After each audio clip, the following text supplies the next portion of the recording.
오늘은 가인의 문화와 아벨의 문화가 뒤섞이면서 나타나는 그 현상들에 대한 내용들을 함께 좀 나누고자 합니다. 지난주에는 우리가 어떤 원리와 원칙을 가지고 예배하느냐에 따라서 그 사람의 본질, 그 사람이 가지고 있는 영적 성향, 그 사람이 가지고 있는 마음과 생각이 거기서 확인된다. 그것이 바로 그 사람이다. 그런 차원에서 신본주의와 인본주의가 갈라진다는 것을 말씀을 드렸습니다.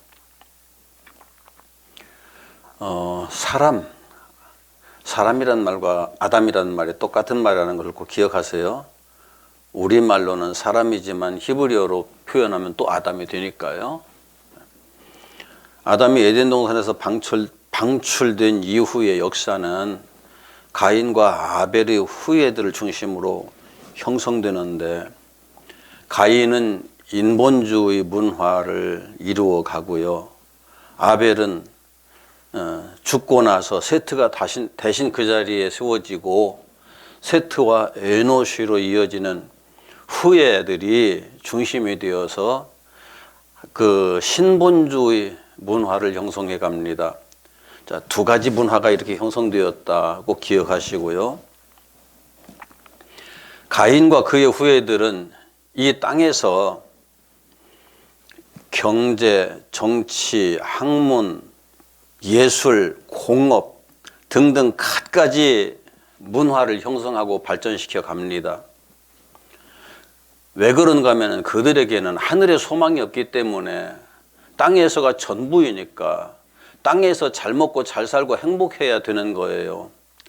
그러니까 땅에서 잘 먹고 잘 살고 행복하기 위한 수단과 방법을 다 동원해서 그렇게 행복해지려고 노력을 할 수밖에 없는 거죠.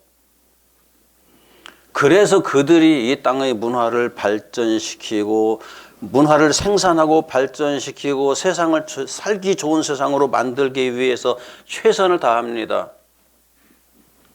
이것이 기독교인의 해야 할 일이 아니라는 것을 여러분들이 꼭 기억하세요. 그리고 그 가인의 후예들이 주도하는 문화는 날이 갈수록 사람 살기에 더욱 좋게 발전하는 세상이 되어가는 것처럼 느껴집니다. 그러나 이 세상은 시공간의 한계성을 벗어날 길이 없어요. 그래서 시간의 흐름에 따라서 결국은 이게 그 연력학체의 이 법칙, 또 엔트로피의 법칙이라고 하는 건데, 집에 만약 사람이 살지 않고 텅 비워둔 채로 10년, 20년을 가만히 놔뒀다고 합시다. 그 집이 더 좋아지던가요? 나빠지던가요? 무질서가 증가한다, 무질서의 도가 증가한다는 표현인데, 이것이 엔트로피의 법칙이라는 거예요. 관리하지 않고 내버려 두면은 뭐든지 점점 더 나빠지게 되어 있고, 모든 자연계에 속한 것들은 다 그 법칙에서 벗어날 길이 없어요. 그래서 이 물질계의 모든 시스템은 가면 갈수록 점점 더 안 좋아지는 방향으로 가게 되어 있지요. 그래서 진화론 자체가 성립이 안 되는 거예요, 알고 보면. 사람도 마찬가지지요. 이 땅에 태어나면 바로 그 순간에는 그냥 갓난아기로 태어나서 뭔가 이렇게 좋아지는 것 같은데, 어느 순간부터 늙어져 가기 시작하죠. 늙어져 가는 세월이 길던가요? 젊어져 가는 세월이 길던가요? 결국은 오랜 세월 동안 늙어져 가면서 소멸하게 되어 있거든요. 이제 문명이 발전하면은 이 늙어져 가는 것을 조금씩 어떻게든지 좀 지연시켜서 소멸되어 가는 것을 시간을 길게 만들 수는 있을 거예요. 틀림없이 그렇게 될 거예요. 그러나 소멸 자체를 피할 길은 없어요. 이것이 문명의 한계성이죠. 인간이 만들어 놓은 문명의 한계성, 시간의 한계성이고 공간의 한계성이에요. 아무리 인간이 노력한다고 해도 이 부분은 피할 길이 없어요. 그런데 사람들이 자신이 노력한 결과물을 후세에 물려줘서 다음 세대가 행복하게 살게 되면은 그것이 우리들이 노력한 보람일 것이다라고 생각하고 이렇게 문화와 문명을 발전시켜서 후손들에게 물려준다는 긍지를 가지고 또 열심히 살고 있는데 그것을 받아든 후손들이 행복할까요? 우리들의 착각이에요. 자, 지금 우리들의 현실을 봅시다. 우리들이 지금 열심히, 제가 52년에 태어났으니까 52년대부터 시작해서 지금까지 열심히 우리 세대의 사람들 또 이제 뭐 집사님들 전도사님이나 다 거의 비슷한 세대 속에서 태어나서 열심히 살면서 이 땅의 문화와 문명을 발전시켰어요. 그래서 우리는 예전보다 훨씬 편리하게 살아요. 훨씬 그래도 뭔가 누리면서 살아요. 이것이 행복이라고 생각할 수 있죠. 그런데 지금 태어나는 전도사님은 손녀가 태어났는데 손녀가 태어나서 딱 내가 아파트에 살고 있구나 나는 행복하다라고 할 것 같아요? 그건 당연한 거예요. 그 순간에 당연한 것이기 때문에 그것이 행복의 척도가 되지 않고 그냥 내가 출발점의 기준이 되는 거예요. 그거보다 더 좋아져야 행복하지 그것보다 더 나빠지면 행복하지 않아요. 그때는 불행해져요. 아니 나빠지지 않고 그대로 있어도 행복이 없어요. 이게 인간 문화의 한계성이에요. 우리 인간 자신의 한계성이기도 하고요. 그래서 지금 자라나는 세대들 보면은 우리는 상상도 할 수 없었던 편리함을 누리고 풍요로움을 누리고 어떤 면에서는 굉장히 평안함을 누리는 상황 속에 놓여 있지만은 그 자체를 행복하다고 하지를 않아요. 더 불행한 것처럼 생각을 하고 있어요. 그래서 자살도 하고요.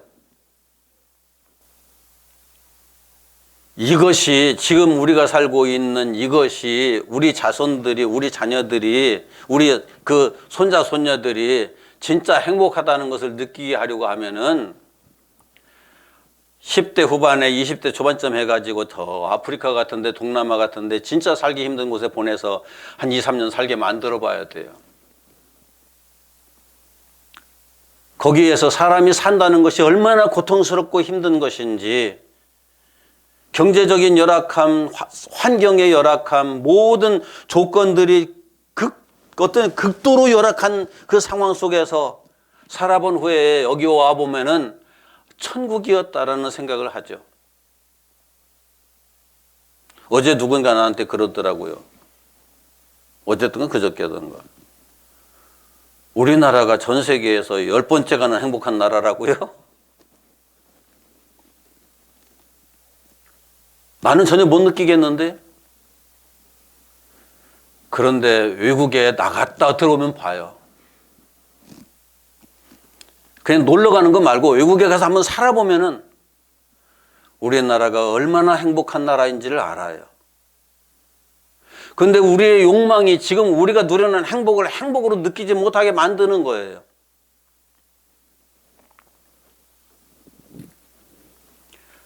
그래서 이 세상의 문화와 문명이 발전해가는 정도가 우리의 행복 지수가 되지는 않아요.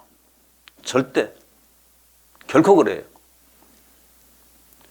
저는 제가 어렸을 때 일을 해서 번 돈으로 옛날에 트랜지스터 라디오 이만한 거 그거 하나 사가지고 옆구리에 끼고 들어오면서 얼마나 행복했는지 몰라요. 온 가족들의 얼굴이 다 떠올라오면서 그 즐거워할 모습들을 보니까 그저 행복해, 굉장히 구름 위를 걷는 것처럼 행복하더라고요. 그런데 그 후로는 자전거를 사도 오토바이를 사도 자가용을 사도 그런 행복 못 느꼈어요. 이게 이상하게 중독 현상이 일어나더라고요. 라디오를 샀을 때보다 오토바이를 샀을 때가 훨씬 더 행복해야 되잖아요. 그런데 행복이 중독이 되다 보니까 더 큰 것이 와도 그것을 행복하다는 느낌을 받지 못해요. 그만큼 받지를 못해요. 그런데 진짜 행복감은 한 번씩 내 마음에 성령께서 감동하셔서 무엇인가 엄청난 그 감동이 나를 확 휘어잡을 때, 그때 그 순간에 온 세상이 빛으로 가득 찬 것처럼 보이고 눈앞에 새로운 세계가 펼쳐진 것처럼 보이고, 세상이 변한 거 아니에요. 조건이 바뀐 거 아니에요. 내 마음이 그렇게 변하는 그 순간에 모든 게 다 바뀌더라고요. 그럴 때는 이렇게 계속됐으면 얼마나 좋을까. 근데 그렇게 되지는 않던데, 역시 육신이 이 세상에 있으니까 하나님께서 언젠가 내가 이 땅의 삶을 모두 마치고 이 나 같은 죄인까지도 하나님께서 그 나라에 받아들여 주신다면 그 땅에서, 그 땅이 아니죠, 그곳에서 경험하는 그 감동과 기쁨은 이 땅에서 한 번씩 경험하는 그것과는 비교도 되지 않겠죠. 내 존재를 완전히 가득 채울 거예요. 그리고 그것이 영원하겠죠. 우리는 그 하나님 나라를 소망하면서 살기 때문에 이 땅의 문화와 문명을 발전시키는 데 것에는 별로 관심이 없어요. 솔직히 관심이 없게 돼 있어요. 그게 진짜 하나님의 백성들이에요. 그래서 셋과 에노스의 후예들이 문명을 발전시키지 않은 거예요. 그런데 가인의 후예들에게는 그게 약속되어 있지 않거든요. 이 땅이 전부 다거든요. 그러니까 이 땅에서 살면서 어떻게 하든지 행복해야 되고, 어떻게 하든지 이 땅에서 편안해야 되고, 어떻게 하든지 이 땅에서 즐거워야 되고, 만족해야 되고, 그걸 추구하다 보니까 문화와 문명을 발전시킬 수밖에 없는 거죠. 그런데 그것은 개미 쳇바퀴 도는 것하고 다람쥐 쳇바퀴 굴리는 것과 똑같은 상황이 반복되는 것일 뿐이에요. 무언가 내 생애 속에서는 무언가 나아진 것 같은데 나는 그 욕망의 노예로 살고 있었고 후손들은 그것 가지고 즐거워하지 않는 그런 상황이 계속 반복되는 거죠. 가인의 후예들은 그렇게 이 땅에서 삶을 어찌 보면은 생명을 다 소비해가면서 그 생명을 가지고 내 행복을 이루겠다고, 내 욕망을 이루겠다고, 내 즐거움을 찾겠다고 몸부림치면서 살다가 인생의 시간이 다 끝나고 나면은 성경에 기록된 대로 불과 유황으로 불타고 있는 저 지옥에, 영원한 지옥에 떨어지고 마는 그 역사의 흐름을 따라 흘러가는 것일 뿐이죠. 이미 그 심판은 에덴 동산에서 아담이 선악을 알게 하는 나무 열매를 먹는 그 순간에 결정돼 버린 거예요. 우리가 이 땅에 죽을 때 심판을 받는 것이 아니라, 많은 사람들이 자꾸 그렇게 오해를 해요. 이상하게. 죽을 때 심판을 받는 것이 아니라 이미 심판을 받았어요. 그리고 그 심판의 결과가 그때 집행되는 거예요. 이 땅의 삶을 다 마쳤을 때에 집행되는 거예요. 이 땅의 삶을 길게 살았든 짧게 살았든 시간이 있었든 없었든 상관없이 그때 결정된 대로 집행되는 것일 뿐이에요. 오히려 시간이 주어진 우리들에게는, 예수 믿을 기회가 주어진 우리들에게는 엄청난 복이죠. 은혜죠. 내가 복을 받은 거지, 이걸 이루지 못하고 죽어버린 사람들이 저주받은 게 아니라 인간이 아담 안에서 취했다니까 또 아담 핑계 대는 것 같은데, 아니, 아담 안에 내가 있었고 내가 지금 살아가면서 이 땅에서 취하는 거예요. 알고 보면은.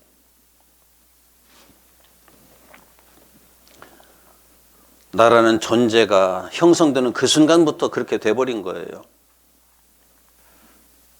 가인과 아벨의 시대를 보면은 아벨의 후예들이 그 정체성을 온전히 지켜내지 못하고 가인의 후예들에게 쫙 쏠려가서 뒤섞여 버려요. 아벨의 후손들, 셋의 후손들이 신본주의 문화를 떠나서 인본주의에 전부 다 편입돼 버려요. 왜 그럴까? 신앙생활을 하는 사람들조차도 너무나 나는 그런 것들을 많이 보거든요. 하나님을 생각하면서도 땅에서 잘 사는 사람을 보면 부러워져요. 땅에서 자기가 원하는 것을 해가면서 사는 사람을 보면은 부러워져요. 부러우면 지는 거예요. 이건 제가 하는 말이 아니라 앞에서 많은 사람들이 다 써먹은 말이에요. 부러우면 지는 거다. 그게 부러우니까 그 다음 행동이 어떻게 돼요? 따라가는 거죠.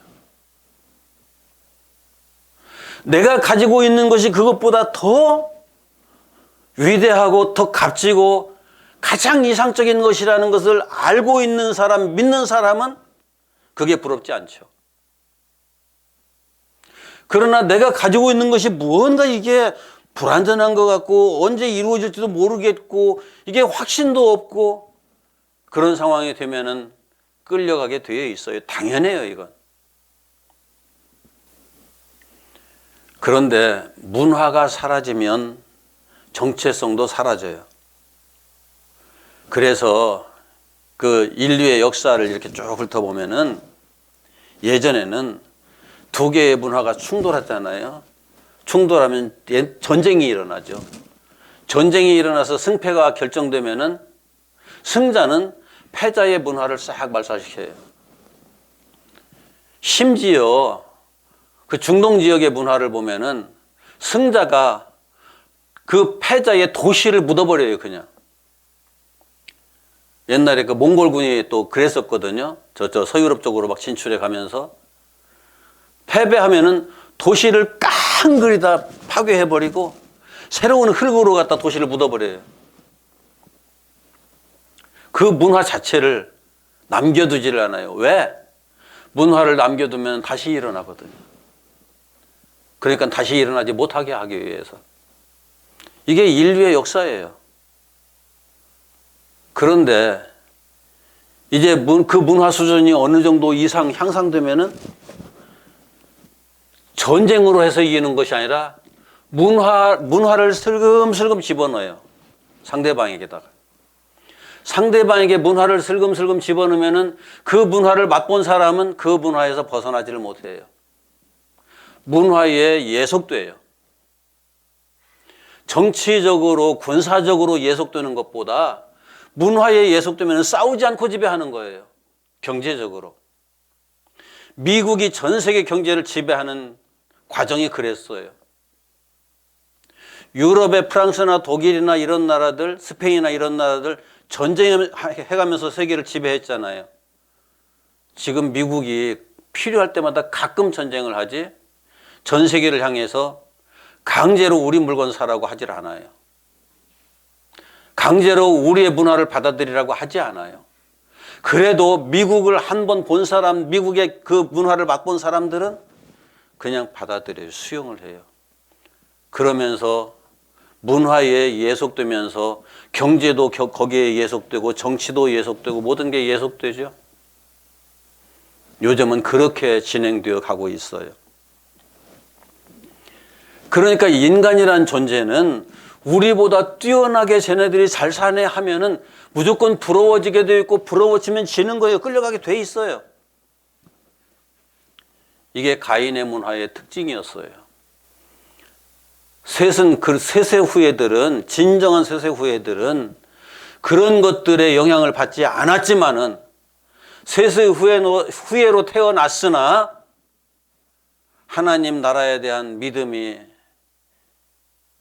흐릿하고 하나님에 대한 그 절대적인 신에 대한 존재에 대한 개념이 흐릿해지고 내가 하나님의 형상으로 처음부터 지음받았던 존재라고 하는 그 자긍심이 낮아져 버리게 되면은 당연히 가인에게 끌려가게 돼 있어요.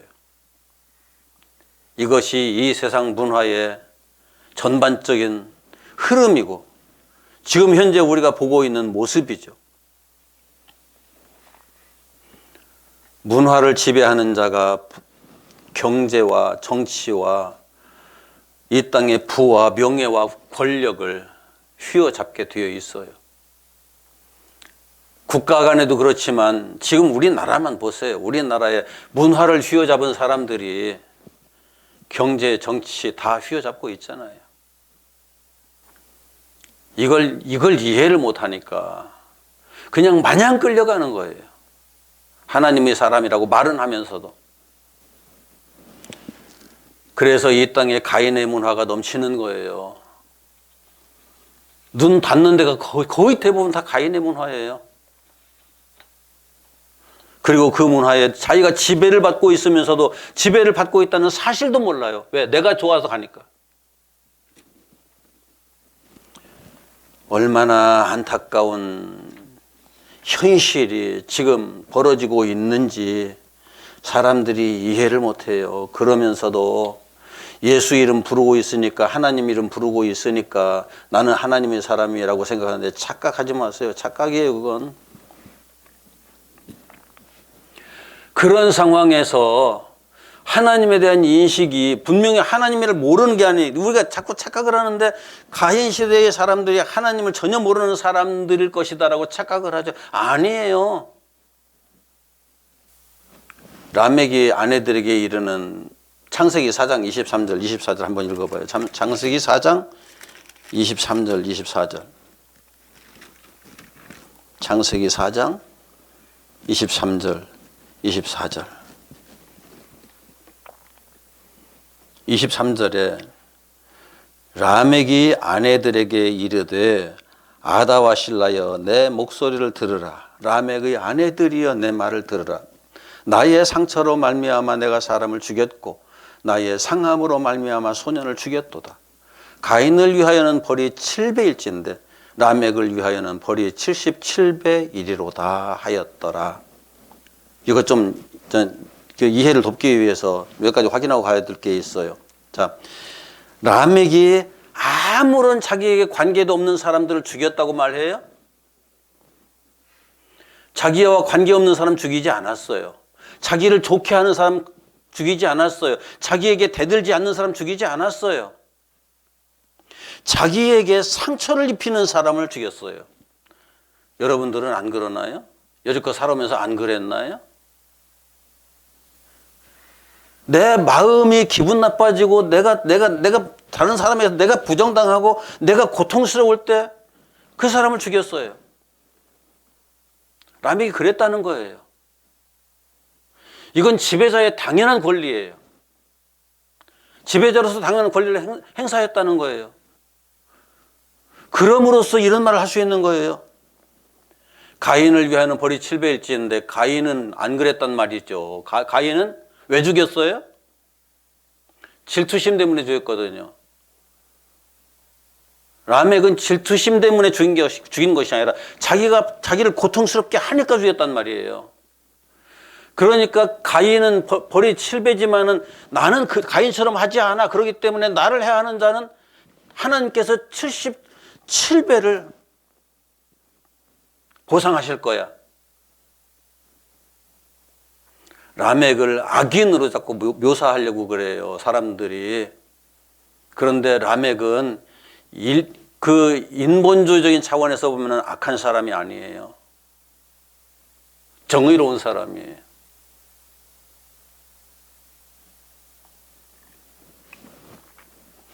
그런데 여기 지금 가인을 위하여는 7배고 자기를 위하여는 77배다. 나는 하나님 앞에서 가인보다 더 의롭다.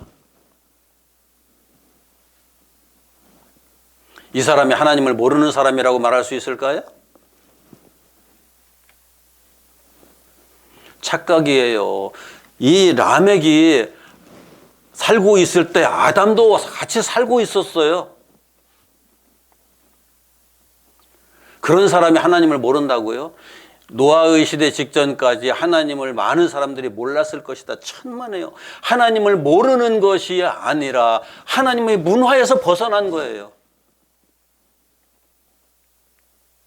진리를 따르는 문화에서 벗어난 거예요. 그래서 하나님께서 그들을 보면서 내가 땅에 사람을 지었음을 탄식한다고 말씀을 하시는 거죠. 한탄한다.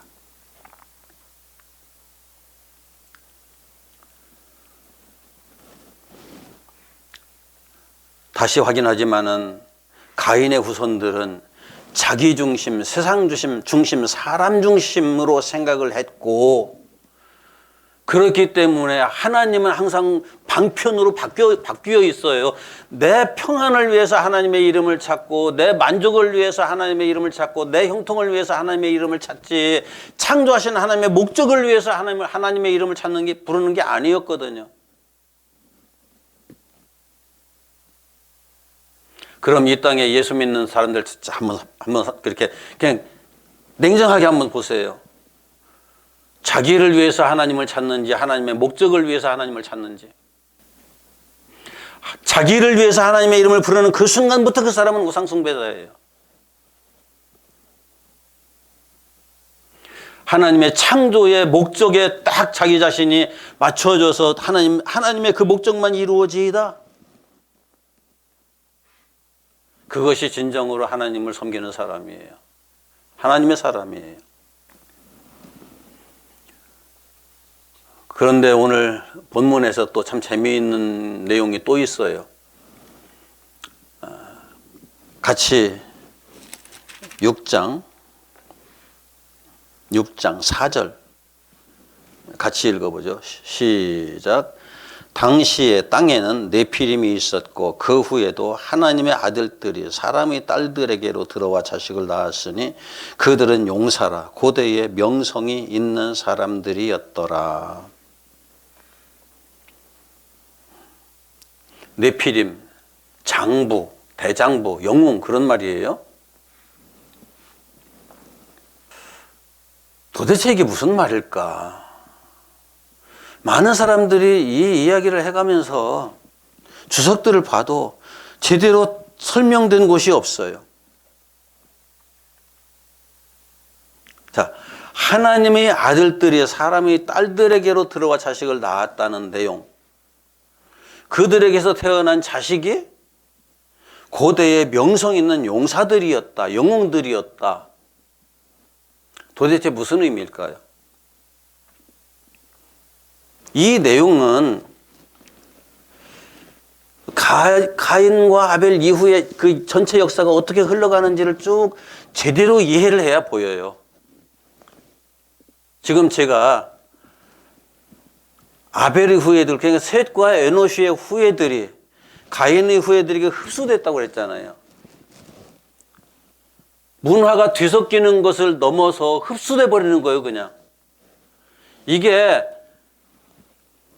아벨과 에노시의 후손들을 하나님께서 당신의 아들들이라고 표현하셨는데 왜 그런가 하면은 예수 그리스도의 생명을 바라보고 그 생명을 의지하고 그 생명에 의해서 사는 사람들이기 때문에 하나님의 아들들인 거예요. 이게 이제 그 구약 성경에서 우리가 자주 보게 되는 그 비교 문장인데, 비교 문장.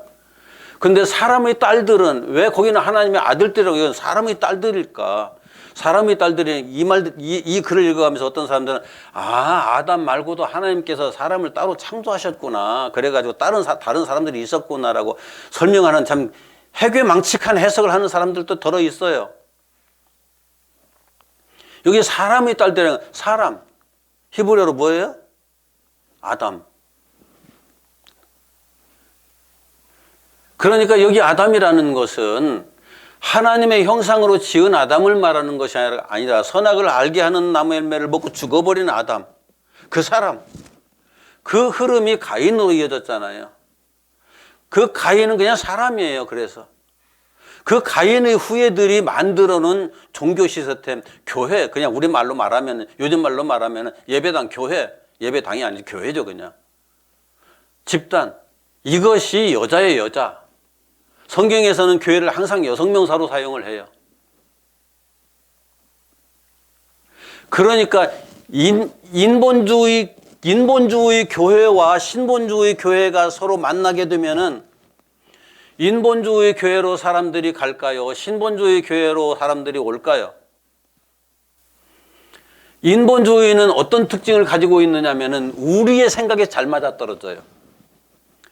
육체를 가지고 살고 있는 우리 생각에 잘 맞아떨어서 맞아 그래 아멘 할렐루야 해가면서 사람들이 반응하게 되어 있어요. 그런데 신본주의 교회는 어느 정도 하나님을 믿어야 행복하고 복되고 하나님을 믿어야 형통해질 거야 라고 처음에는 말하지만 점점 가면 갈수록 이상하네. 행복하고 복되고 그래야 되는데 왜 갑자기 십자가가 나와? 왜 그리스도와 함께 죽어야 된다고 말하는 거야? 죽어야 산다고 말하네. 힘들어라. 그러면서 육체 중심의 사람은 빠져나가게 돼 있어요. 당연히.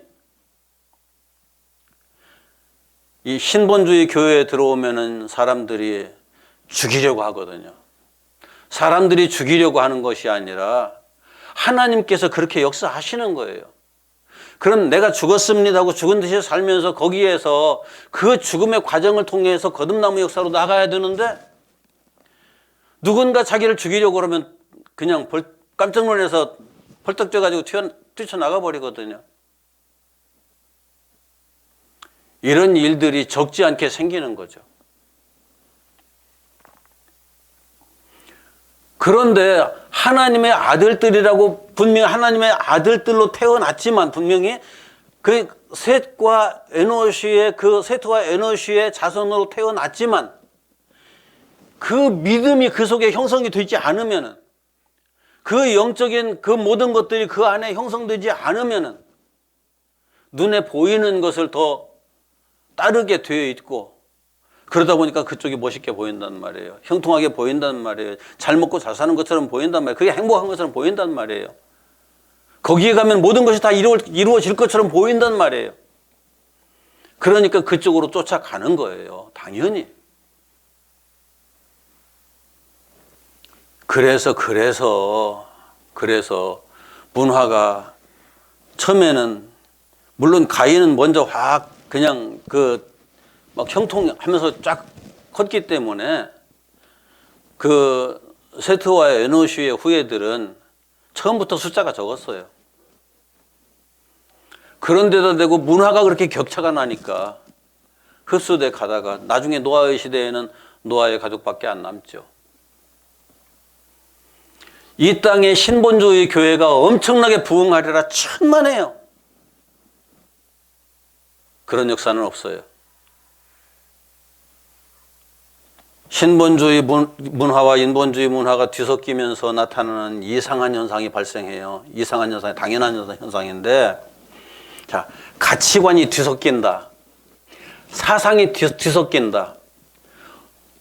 따라서 모든 학문이 뒤섞이고 모든 기능들이 다 뒤섞여요. 그런데 신본주의 문화가 훨씬 고급 문화인데 사람들이 잘 이해를 못해요. 인본주의 문화 속으로 이게 싹 들어오면, 이 고급 문화가 들어오면은 인본주의자들이 깜짝깜짝 놀라면서 생각이 바뀌어요. 그 생각이 바뀌면서 그 문화가 엄청나게 그 순간 도약을 해버려요. 팍팍 도약을 해요. 제가 그 전에 일본이라는 나라가 2차 대전 그 직전에 얼마만큼 도약을 하게 되었는지를 말씀드렸었죠. 우리나라보다도 훨씬 뒤쳐져 있던 국가예요. 그런데 기독교 문화를 받아들여요. 기독교를 받아들이는 것이 아니라 기독교 문화를 받아들임으로써 명치유신이 시작되고 그러면서 2차 대전을 주도하는 국가가 되죠. 기독교 문화를 받아들이면서 미개한 국가가 문명과 문화의 선도국가가 되는 것은 순식간이에요. 이런 걸 이해를 하면은 그럼 우리가 예수 믿으니까 복 받아서 잘 먹고 잘 산다 그렇게 말하는 이게 굉장히 문제가 많다는 것도 이해를 해야 돼요.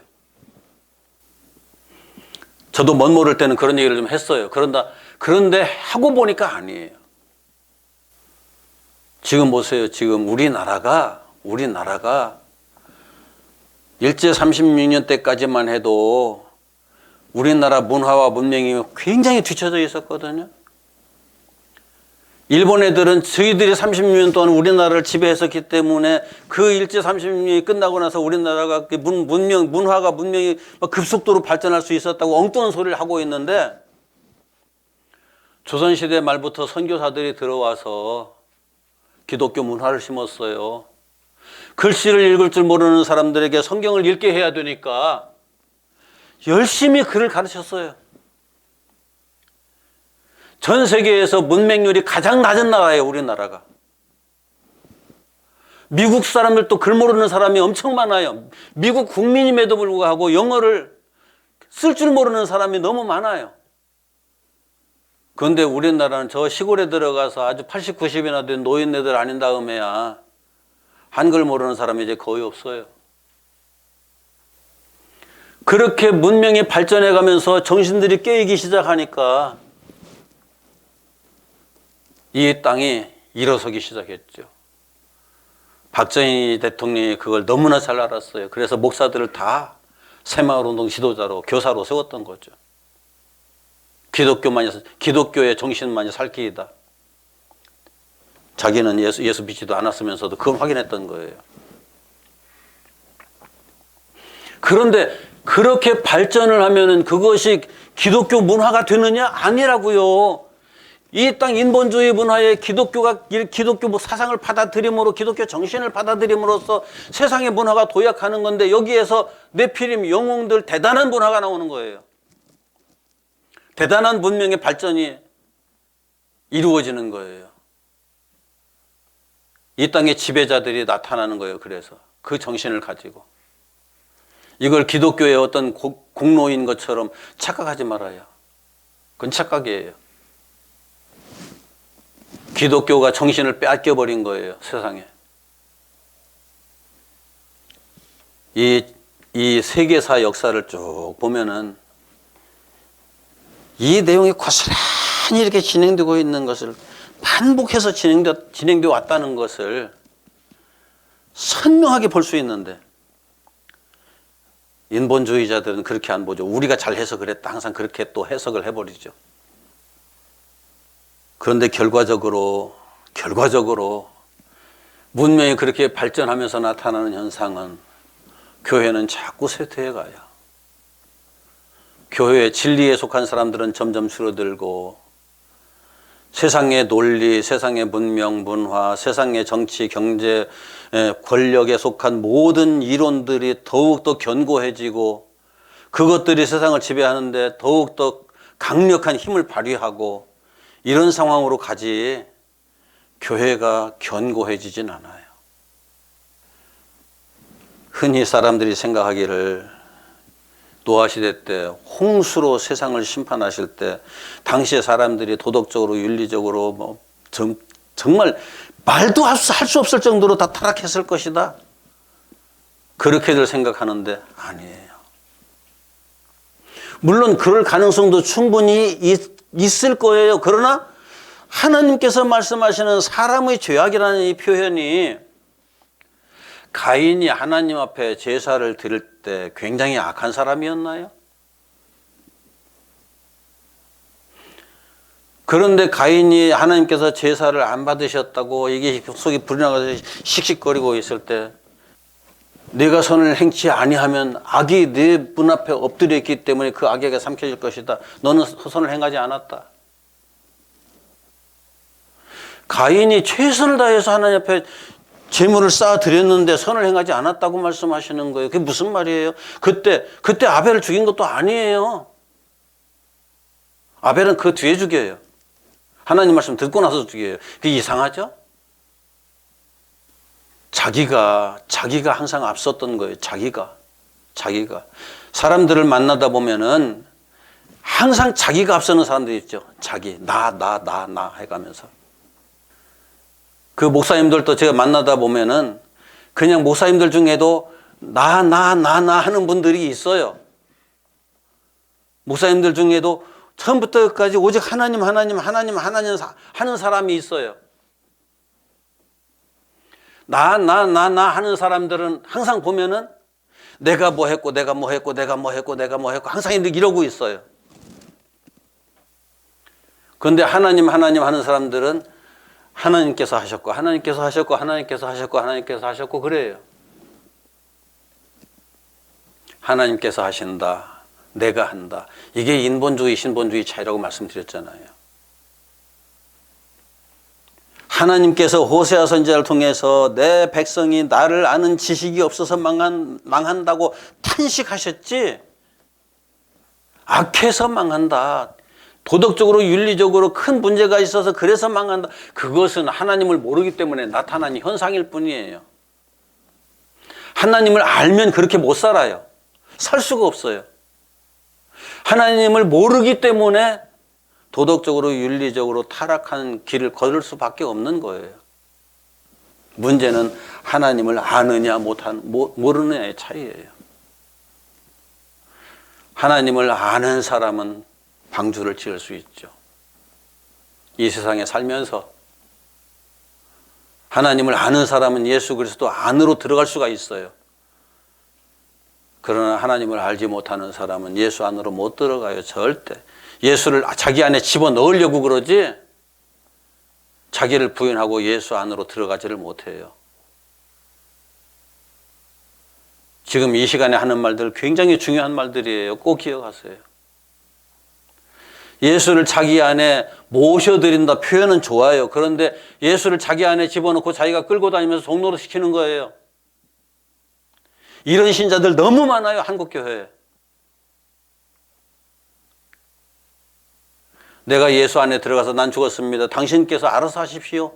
맡겨드리고 살든지 죽든지 뜻대로 합서서 찬송은 그렇게 부르면서 이렇게 못하는 사람이 너무나 많은데 우린 그렇게 살아야 되거든요. 살든지 죽든지 뜻대로 하소서 찬송대로. 노아의 시대에 하나님의 마음을 헤아리고 그 마음을 따라 살아가는 사람은 극히 적었어요. 지금도 똑같아요. 모든 죄는 하나님을 알지 못하는 것으로부터 시작해요. 그 죄의 문화가 세상을 지배하며 역사를 이끌어가고, 여기 죄라는 개념을 하나님을 모르는 것이 죄라고 꼭 이해하세요. 내가 하나님을 안다고 우리는 너무나 많은 사람들이 착각을 해요. 성경을 보고 있으니까 하나님 알아. 내가 교회 다니니까 하나님 알아. 기도하고 있으니까 하나님 알아. 말씀 듣고 있으니까 하나님 알아. 천만에 그런다고 하나님 아는 것이 아니라 하나님의 마음을 내가 가지고 그 마음대로 살아가는 사람이 하나님의 마음을 아는 거예요. 지금 이 땅에 지식과 사상의 가치관의 융복합이 좀 엄청나게 빨리 이루어지고 있어요. 이 결과가 어떻게 될지 저는 모르겠어요. 그러나 이 지식의 가치관의 사상의 기술의 융복합이 이루어지는 이것은 굉장히 불안한 거예요. 알고 보면. 하나님의 사람들에게는 이걸 지켜보면서 기도하고 염려해야 될 부분인 거예요. 이렇게 되면 언젠가는 이 땅에 교회는 사라지겠다 하는 생각을 하는 거죠. 살기 좋은 세상 돼보세요. 하나님 찾는 사람 없어요. 당연히. 그것을 보면서 하나님을 찾는 사람이 더 이상 없기 때문에 하나님께서 홍수로 세상을 심판하신 거죠. 다음 주에는 하나님의 홍수가, 이 홍수, 노아의 시대의 홍수가 갖는 의미가 무엇인지 이것도 굉장히 중요한 내용들이기 때문에 그 말씀을 함께 나누려고 합니다. 기도합시다.